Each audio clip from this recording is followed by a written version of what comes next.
This is the third love letter. It's kind of intense reading these, so here's a picture. He looks so kind, he is.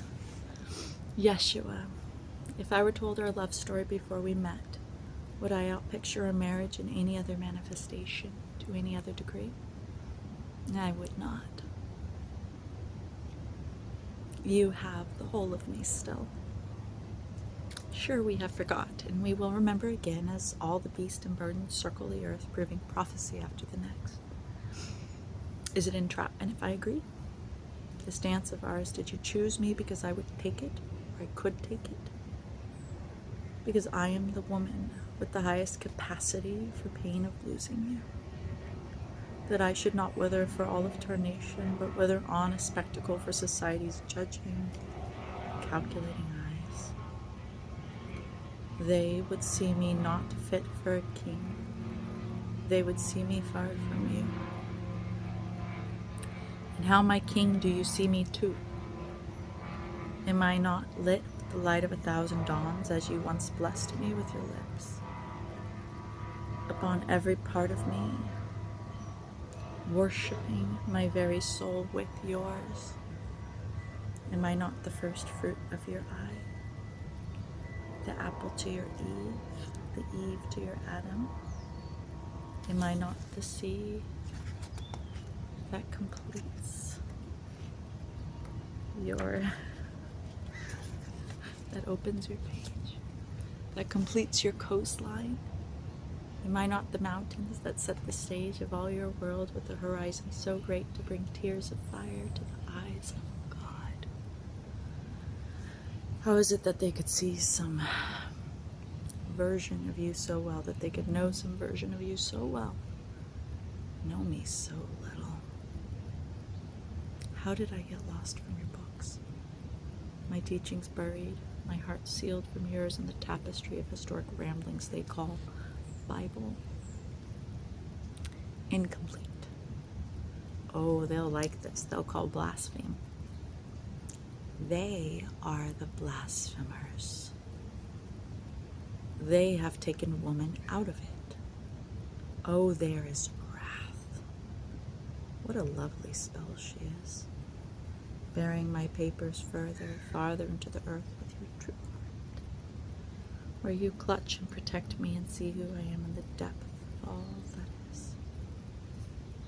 I'm solemn with worry that they will never know me. For not knowing me is not knowing one half of their very selves. And one needs a half as much as another, or they shall perish, as I perish every day until dreaming awakens me to your presence in me again.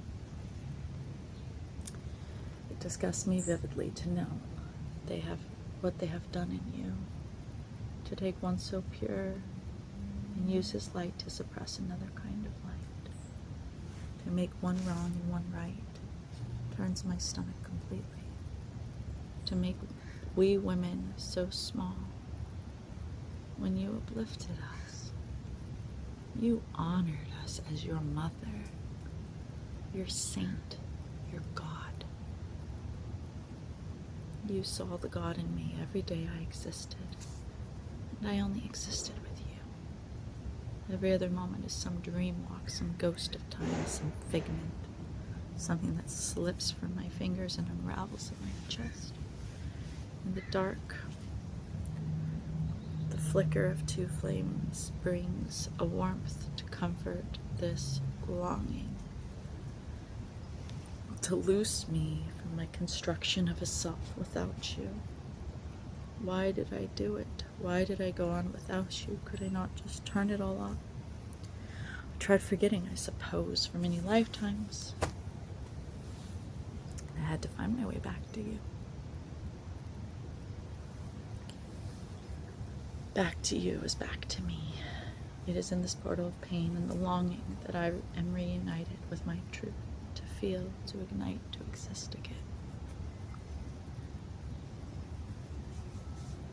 You saved me the time at the well, but I saved you too. I made you real. In my eyes, you became who you are more completely. You became this man I love because I loved you too. My love in you, this fire that burns in me, and you too, this day still. My love in you makes you who they see, makes miracles, gives sight to the blind, heals the leper, lets a man walk out again and again, lets a man walk again. Our love, our great love, that channel that now washes us clean in the eyes of all and brings God to them. The Bible is half a love story. How can someone be so dense as not to see the incompleteness of it all? I can't bear it any longer now.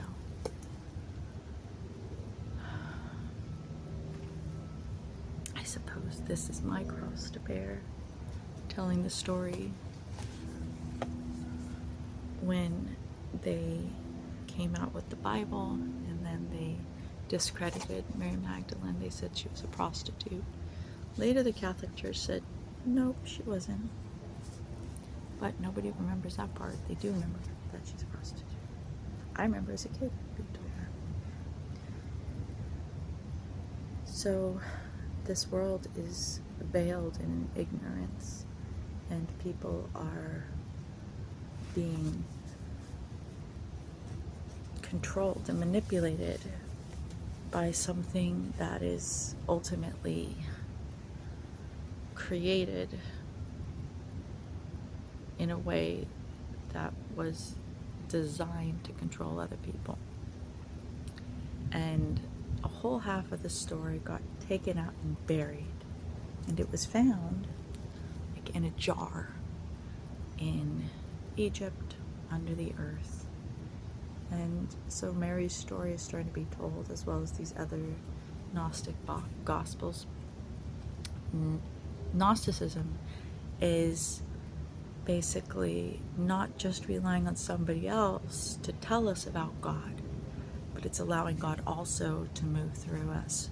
And that creates a circuit. So we have the outside coming in and informing us, and then we have this inner informing channel that is a spark of God inside of us, like always communicating with us.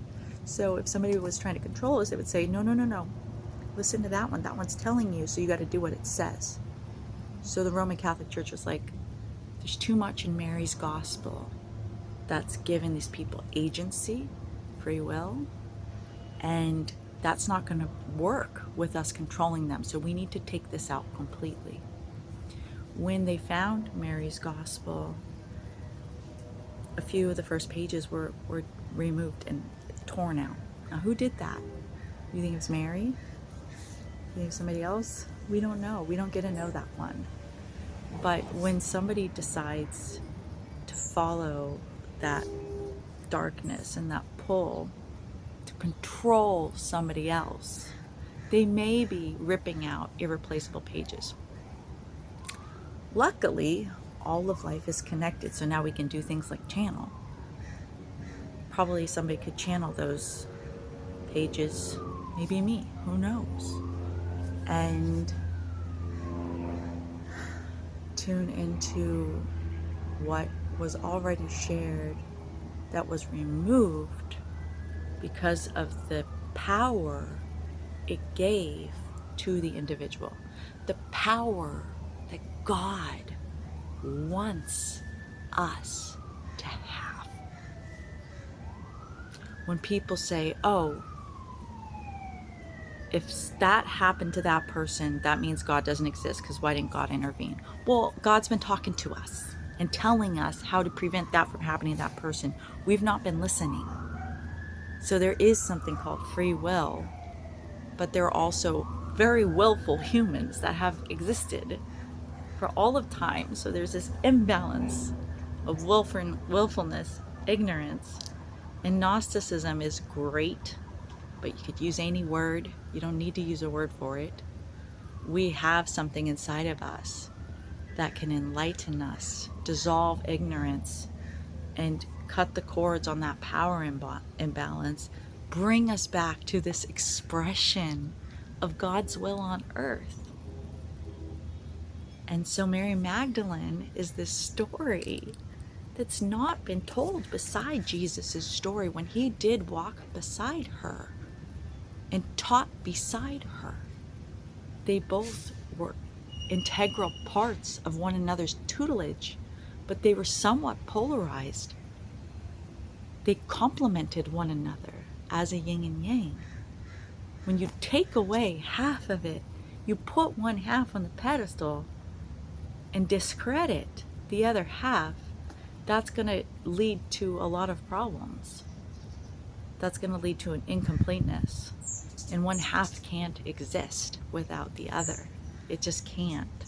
So when we stay in just that one part and don't share this other side, this Mary Magdalene, then that's what we have right now. That's what we have going on in this world, where there's like toxicity and pollution and people feeling helpless and people unhoused and people unfed and with no water.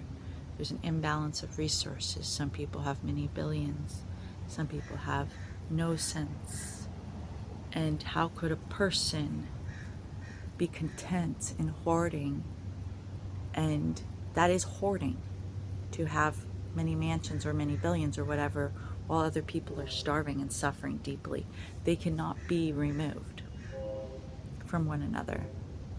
And in a sense, that is the Jesus Christ that has been spoken of, and that is the Mary Magdalene. And so they need to be united. And it's not through like communism or like some kind of like linear like redistribution or whatever it is.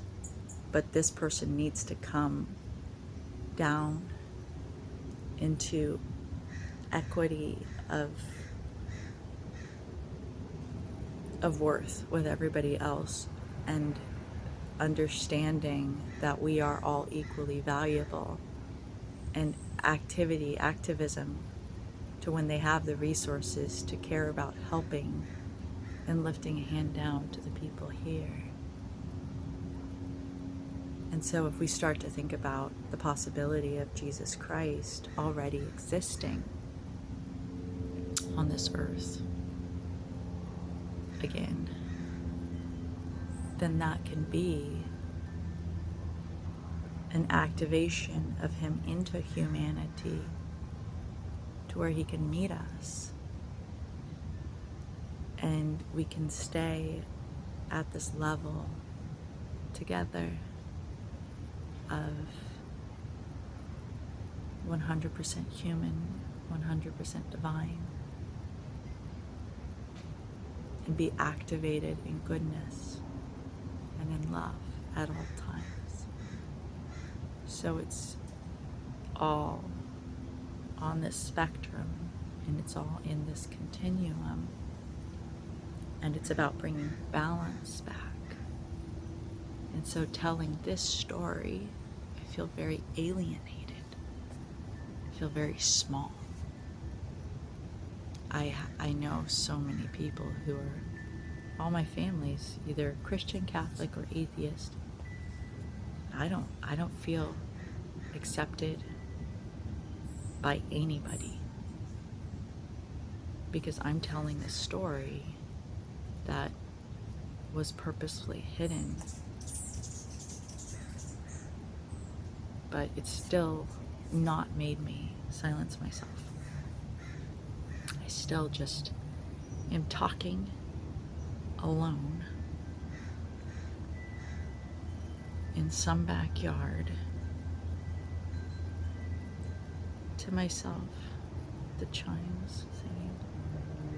I don't know if this is going to go anywhere, if anything's going to happen out of this. I don't know where I'm going to be, but I don't care, because somebody needs to tell this story. So,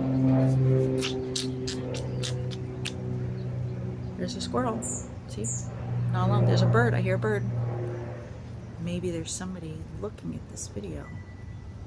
One person, two people. The squirrel's walking towards me. That's gotta be a good thing. That's all I have. And Yeshua is here in presence.